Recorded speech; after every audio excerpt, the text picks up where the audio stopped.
March 3, 1945, outskirts of Cologne, Germany. The morning fog hung thick over the ruined countryside, curling low across the frozen roads and the blackened skeletons of farmhouses. The rumble of tank engines echoed in the distance, deep, metallic, and steady, like the slow heartbeat of an approaching storm. Snowflakes drifted through the air, melting as they touched the hot steel of the approaching American armor. Captain James read. Harrison leaned out of the commander's cupola of his M4A3E8. Sherman, known among the men as an Easy 8.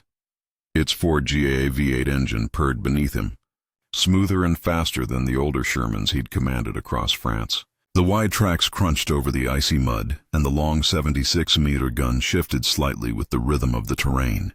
Through the haze ahead, the ruins of a German village loomed, a tangle of collapsed roofs and smoking chimneys, silent except for the faint whisper of wind.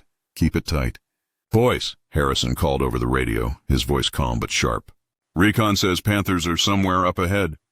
"Don't give them our sides." 3 more Easy 8s rolled behind him, their olive-drab hulls streaked with frost, white stars barely visible beneath grime and soot. The column moved cautiously, turret guns scanning, eyes squinting through periscopes for any flash of movement. Somewhere in those ruins the German 9th Panzer Division had dug in. Their Panthers, heavier, deadlier, and boasting 75mm high-velocity cannons, waiting for the kill. Inside one of the nearby stone houses, Oberleutnant Karl Reinhardt of the 9th Panzer peered through his Zeiss binoculars. His Panther Ausfuss G crouched behind the half-collapsed barn, camouflaged under a web of frozen branches.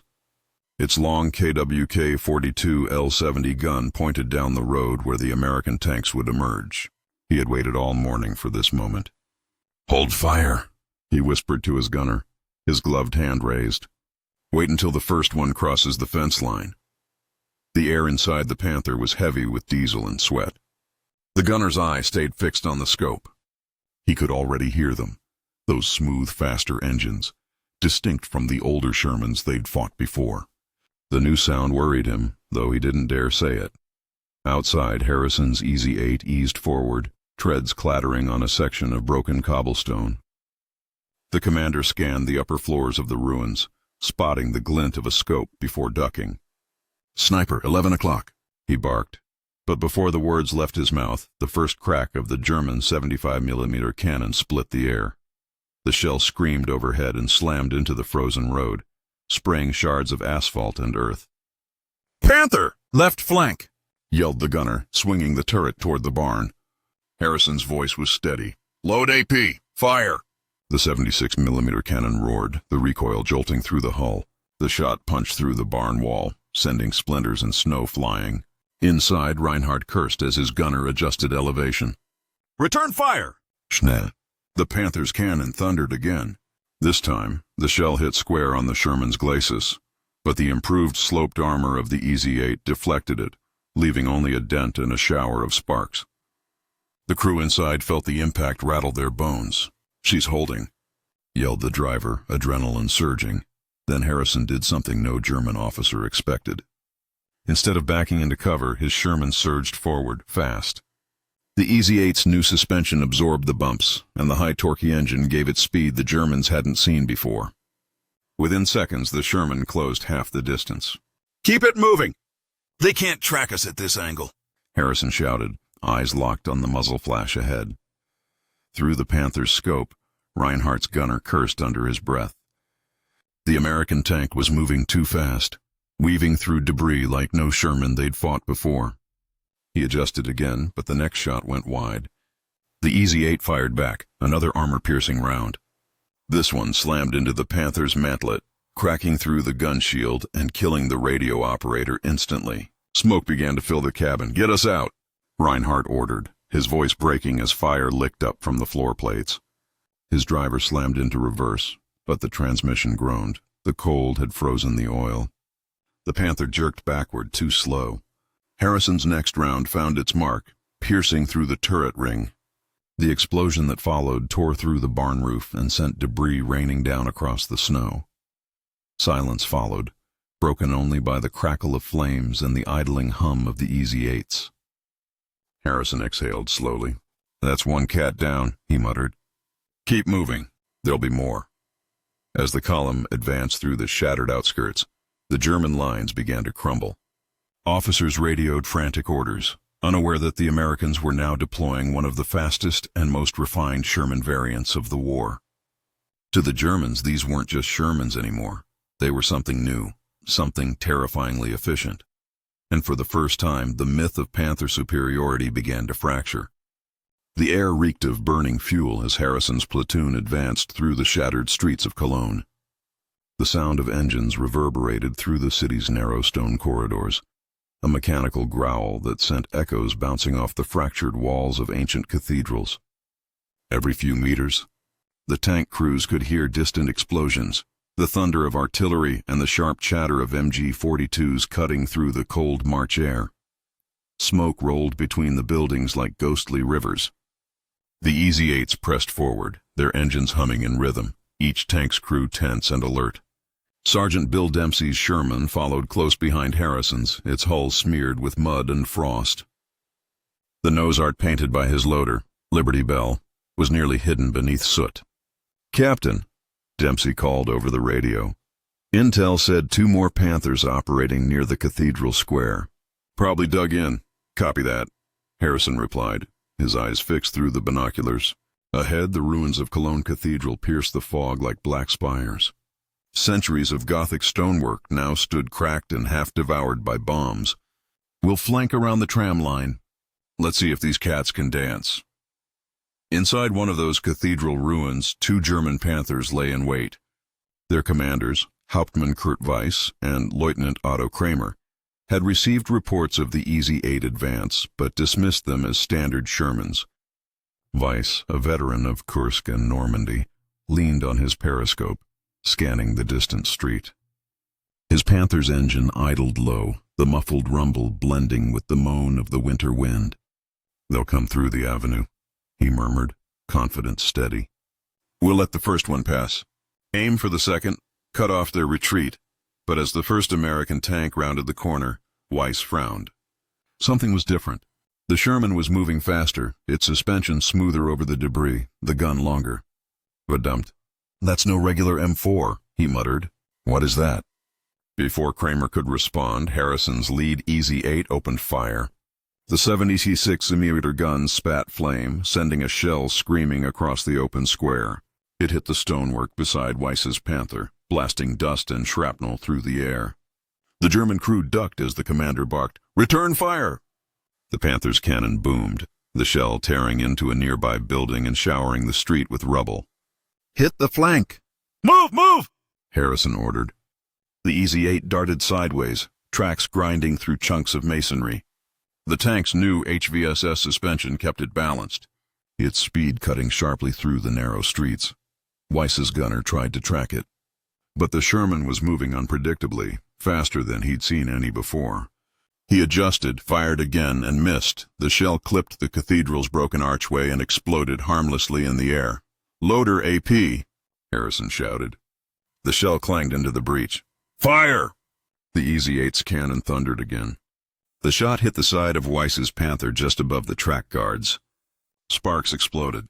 The round didn't penetrate, but it rattled the crew hard. Inside, the driver swore, clutching his ear. "Armor's holding," shouted Weiss, though he wasn't sure for how long. "Traverse right!" "Bring us about." The German tank began to pivot, the heavy treads grinding into the cobblestones. But before it could realign, Dempsey's Sherman came into view from the side alley, gun trained and ready. "On target," his gunner whispered. "Send it." The 76mm shell hit dead center on the Panther's turret ring. This time the steel cracked. A thin plume of black smoke poured from the seams, followed by a burst of orange flame. The Panther lurched to a stop. Weiss grabbed his sidearm and yelled for the hatch, but the fire spread too fast. Moments later the turret erupted, blowing a fiery bloom into the gray morning sky. Kramer's Panther, hidden deeper in the cathedral's shadow, opened fire in retaliation. The shell tore through the side of Dempsey's tank, punching a hole just above the suspension. "We're hit," shouted the driver, alarms blaring. No fire, she's still mobile." "Back up!" Dempsey barked. The Easy-8 reversed, smoke trailing from its flank. Harrison swung his turret toward the cathedral entrance, eyes narrowing through his scope. He saw the glint first, the narrow black barrel of the Panther's cannon shifting in the gloom. "Got you," he muttered. "Range 600. AP loaded," his gunner replied. "Send it." The round struck home, exploding just below the Panther's mantlet. The blast ripped through the gun breech, killing Kramer instantly. The Panther's gun fell silent, its barrel drooping as flames consumed the turret. For a moment, only the roar of fire filled the square. The Easy-8s idled among the smoke, their engines low and steady. Harrison surveyed the ruins through his scope, the once mighty cathedral now cloaked in black ash and ruin. "Panthers neutralized," he said into the radio. "Cologne Square secure." But as the dust began to settle, a low rumble echoed from the far side of the city, deeper, heavier, and more numerous. "Captain!" Dempsey's voice crackled through the static. "We're not done yet. More treads inbound, north side." Harrison exhaled through his nose, calm but alert. "Copy that. Form up. Let's see what they're sending us next." Far beyond the cathedral, through the frozen morning haze, 4 more Panthers rolled into formation. Their commanders had heard the fate of Weiss and Kramer, and they were ready to reclaim the pride of German armor. But what awaited them was not fear, it was realization. The M4A3E8 wasn't a copy of the old Shermans. It was their evolution. The dull thunder of engines shook the cobblestones as the new wave of Panthers advanced through Cologne's northern district. Their dark hulls were streaked with mud and soot, their treads biting into the icy streets as they formed a loose wedge formation. Smoke trailed from the burning cathedral behind them, staining the gray sky in strokes of black. The German radio frequencies were tense with clipped orders, each commander determined to avenge the tanks destroyed that morning. Hauptmann Ernst Beck, a stoic officer with a thin scar across his jaw, led the formation. His Panther, number 2I-21, had survived battles from the Ardennes to Remagen. "American armor is faster than before," he warned his platoon over the radio. "Do not underestimate them. Their guns bite harder now." He leaned over the gunner's shoulder, peering through the periscope toward the west. The sound of American engines was getting louder. Across the river district, Harrison's Easy-8s maneuvered through the ruins, the air vibrating with tension. "They're coming," said Sergeant Dempsey from his damaged Sherman, patched up enough to keep rolling. "Sounds like 4, maybe 5 cats." Harrison adjusted his headset. "Roger, we'll use speed. Hit and fade. Don't let them line us up."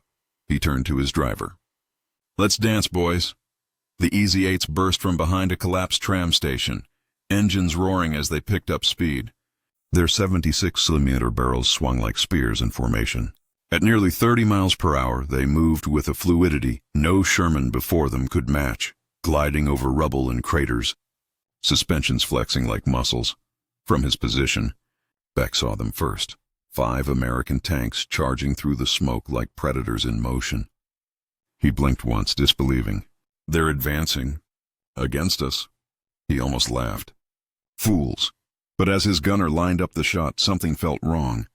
The Shermans weren't crawling forward as usual. They were moving faster, cutting through side streets, changing formation mid-movement.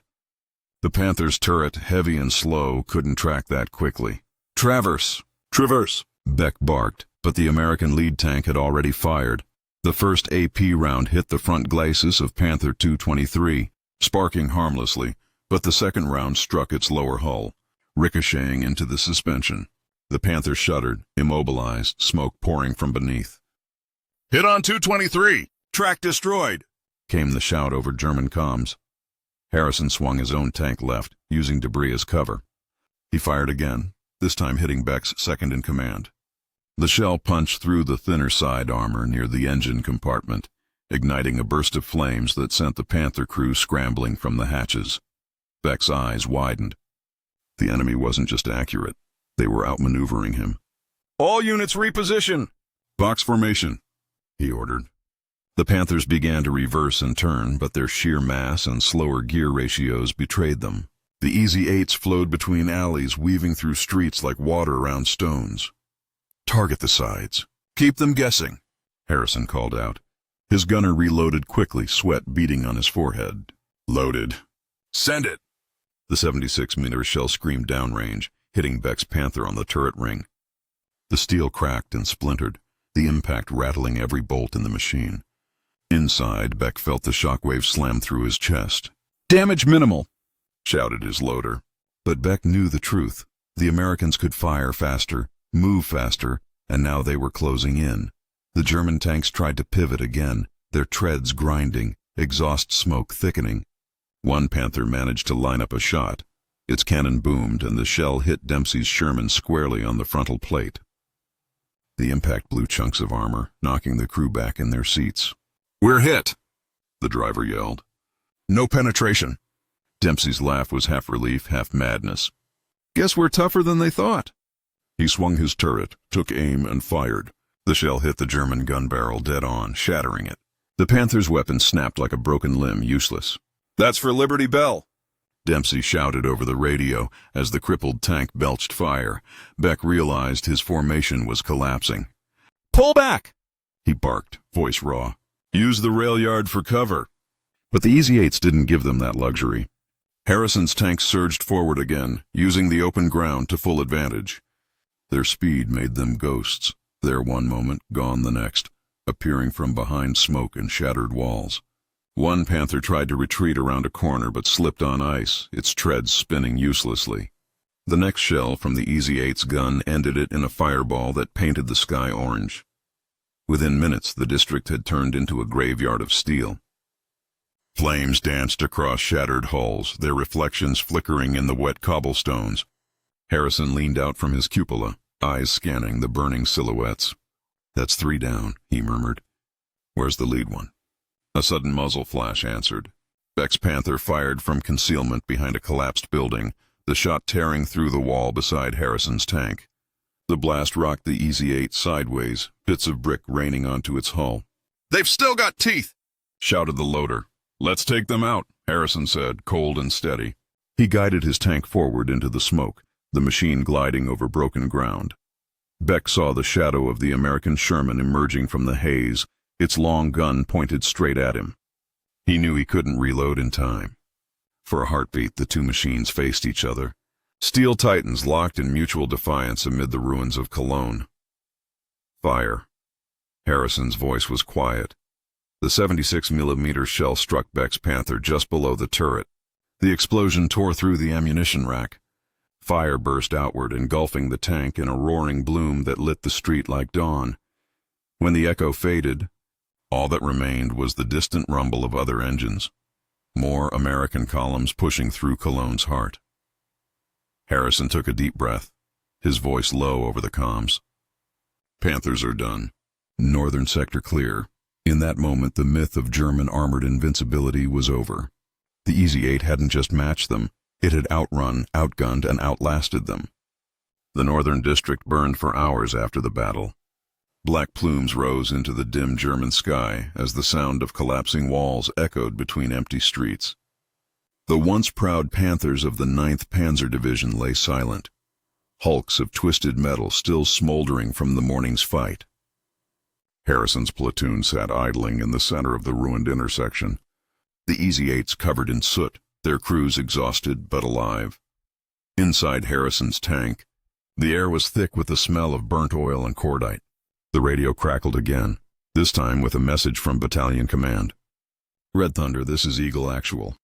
Enemy armor retreating toward the West Bridge. You are to intercept and cut off escape routes. Expect heavy resistance." Harrison exchanged a look with his gunner. "They're not quitting," he muttered. "All right, boys, mount up. Let's finish this."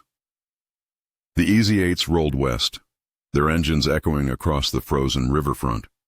Every few blocks they passed the wreckage of German trucks, half-tracks, and tanks. Some were abandoned, others still smoldering. Civilians peeked from cellars and shattered doorways, faces pale with fear. The Americans didn't stop. They were chasing the last armored hope of the Third Reich. Ahead, across the partially destroyed Hohenzollern Bridge, 3 surviving Panthers attempted a desperate withdrawal. Their crews were rattled, morale shattered. One of them, commanded by Lieutenant Holger Bremer, had joined the war as a teenager in '44. Now barely 20 years old, he was leading one of the final armored rearguards of Germany. Faster! Bremer shouted over the roar of his engine. We'll hold the bridge until reinforcements arrive. His gunner didn't answer. They both knew no reinforcements were coming. Still, he positioned his Panther across the bridge approach. Hull down behind rubble, gun aimed toward the east. Moments later, the first EZ-8 appeared. Harrison's tank crested the incline, turret swiveling. Through his scope, he spotted the Panther's long barrel pointing directly at him. Contact! Panther, bridgehead! He barked into the radio. Copy that! Came Dempsey's strained voice from behind. We're with you. The Panther fired first. The 75mm shell screamed across the bridge, smashing into the pavement inches from Harrison's tank. The blast sent chunks of asphalt flying. Harrison's driver swerved, metal groaning, and they narrowly avoided a second shot. That was close, muttered the loader, eyes wide. Range 500. On target, Harrison ordered. Loaded. Fire! The EZ-8's gun cracked like thunder. The AP round hit the Panther's frontal plate, sparks scattering into the wind. It didn't penetrate, but it rattled the German crew. Bremer's hands trembled as he adjusted elevation. They're faster than expected, he yelled. His gunner fired again. The shell grazed the Sherman's turret, leaving a jagged scar but no kill. Harrison kept moving, circling right, using the EZ-8's superior speed to stay in motion. Don't stop! Make him turn that turret! The Panther's heavy turret ground to follow, painfully slow. By the time it locked on, Harrison had already moved to its flank. His next shell hit the Panther's side armor just above the track. The explosion tore through the sponson, flames licking out from beneath the hatches. Bremer's driver tried to reverse, but the gears jammed. Abandon tank! Bremer shouted, climbing for the hatch as the fire grew. He made it halfway before the ammunition ignited. The explosion rolled across the bridge, shaking the steel beams overhead. Harrison's crew ducked instinctively, then watched as the Panther disintegrated into a storm of smoke and fire. The second Panther fired from across the river, but its shot went wide. Harrison and Dempsey returned fire in tandem, 2 EZ-8s firing almost simultaneously. The twin impacts struck home, and the second German tank burst into flames. The last Panther tried to flee westward, its engine howling.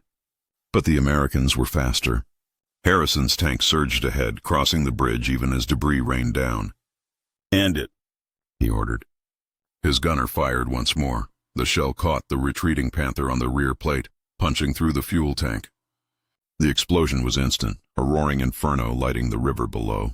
Silence fell. Only the hiss of burning metal and the creak of the bridge remained. The smoke drifted out over the Rhine, where Allied artillery could be heard pounding the far bank. Harrison exhaled, his voice quiet but steady. Bridge secure. For the first time in months, the German defenders had no armor left to counterattack. What remained of their once mighty Panzer divisions was scattered, destroyed by superior numbers, logistics, and now, technology that outpaced them. The EZ-8 had done more than just win a battle. It had changed the rhythm of armored warfare. It was faster than the Panther, easier to repair, and more adaptable. The Germans had built a Predator. The Americans had built a Hunter that could run it down. As night fell over Cologne, the glow of burning tanks lit the clouds like a false sunset. Harrison climbed from his cupola, standing atop his tank as cold wind whipped past. He looked west, toward the faint rumble of artillery fire and the dying Reich beyond. We've broken them, he said softly. Dempsey climbed out beside him, lighting a cigarette with trembling hands. Yeah, he murmured, exhaling. Guess the cats finally ran out of lives. Below them, the Rhine flowed silently beneath the ruined bridge, carrying the smoke of defeat toward the heart of Germany. The next morning, American infantry crossed the bridge, passing the charred remains of Panthers and Shermans alike. A war correspondent snapped a photo of the scene, one that would appear in newspapers across the world. The caption would read, Cologne falls, the EZ-8s run down the Panthers. It was the moment when the legend of German armor froze in its tracks, and the world saw, for the first time, that the tide had fully turned.